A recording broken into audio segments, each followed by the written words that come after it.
આજે તો આપણે એ લોકોની સંસ્કૃતિ અપનાવતા થઈ ગયા, એ લોકોના પેન્ટ શર્ટ પહેરતા થઈ ગયા, એ લોકોના જીન ટી શર્ટ પહેરતા થઈ ગયા, એ લોકોના બૂટ સૂટ આપણે પહેરતા થઈ ગયા. આપણી બહેનો પણ આજે પંજાબી પહેરતી થઈ ગઈ, ડ્રેસ પહેરતા થઈ ગયા, ચણિયા ચોરી પહેરતી થઈ ગઈ, જીન શર્ટ ટી શર્ટ પહેરતા થઈ ગયા.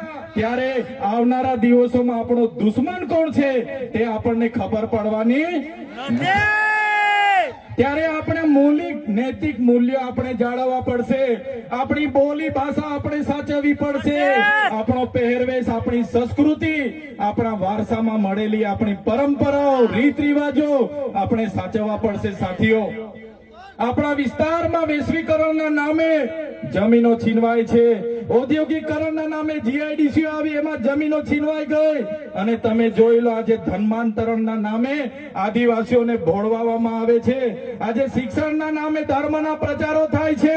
ત્યારે મારા આદિવાસી સાથીઓને કહેવા માંગુ છું, જે દિવસે આપણે આજે આદિવાસી તરીકે મટી જઈશું તે દિવસે આપણું અનામત પણ આપણને મળવાનું નથી, તે દિવસે આપણે જમીનો પણ બચાવી નથી શકવાના, સંવિધાને આપેલી જળ જંગલ જમીન પરના અધિકારો પણ નથી બચાવી શકવાના.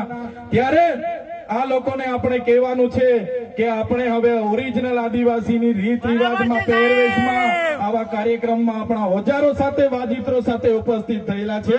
ત્યારે મારા તમામ વડીલો, તમામ યુવાનો, માતા બહેનોને વિનંતી છે કે આ કાર્યક્રમ એ સમાજનો કાર્યક્રમ છે, અને